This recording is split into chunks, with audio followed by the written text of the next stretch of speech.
Have you ever asked a question in class only to be met with dead silence? You can see it in their eyes.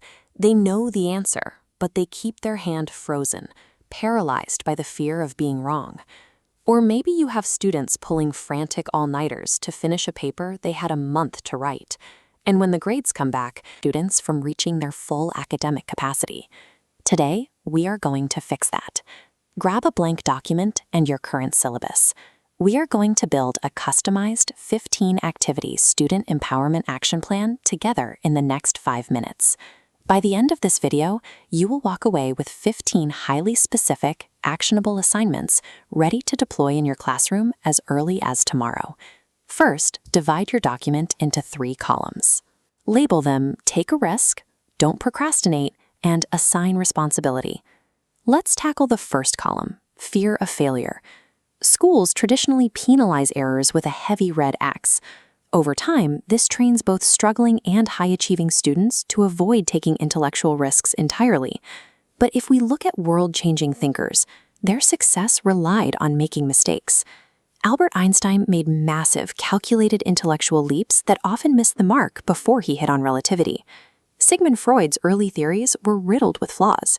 Yet those exact mistakes became the vital foundation for decades of future psychological discovery. We need to explicitly teach this. Under your Take a Risk column, write down 5 specific activities for your upcoming lessons where you want students to venture a guess, dare to be wrong, and inevitably make mistakes. If you teach art, assign them to build an unusual clay object instead of a safe standard bowl. In math, put an impossible problem on a practice test and grade them purely on their attempt to solve it. When you mandate risk-taking as part of the assignment, you show students that analyzing occasional failure is a safe, normal part of the learning process. Moving to column 2, procrastination. It is incredibly common for students to hide in the daily trivia of easy reading assignments to avoid starting the large-scale projects that actually define their grade. Look at your syllabus.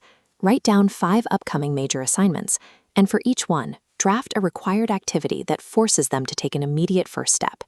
The core issue here is friction. To a student, a final project scheduled 3 weeks away feels like an immovable, overwhelming wall of work.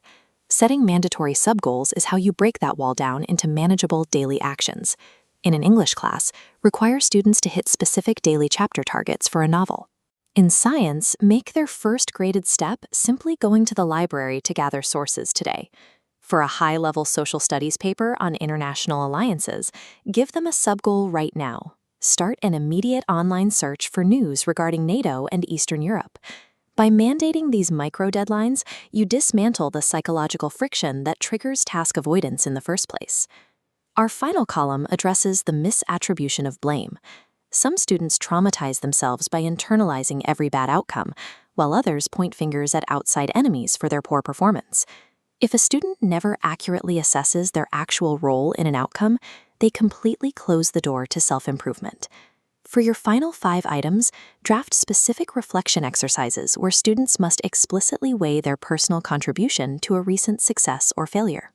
If a chemistry lab group fails to complete a target synthesis, require each student to document their specific fault in the process. In a foreign language class, have a student admit in writing that skipping vocabulary practice led to their low speaking grade.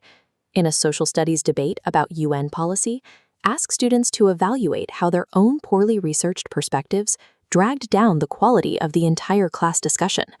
These accountability exercises move beyond simple punishment by hitting 3 specific targets, helping the student understand their thinking process, critique themselves honestly, and take pride in their best work.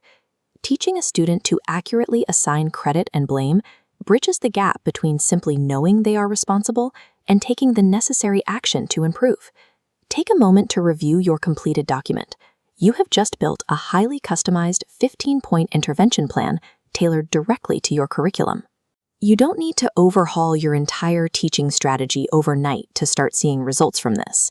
Look at your list right now. Circle one single activity, whether it's analyzing a flawed math attempt, setting a reading sub-goal, or running a post-test reflection, and commit to trying it in class tomorrow. Drop your best customized activity in the comments below. Taking that one small step is how we move students past their hesitation and toward their actual academic capacity.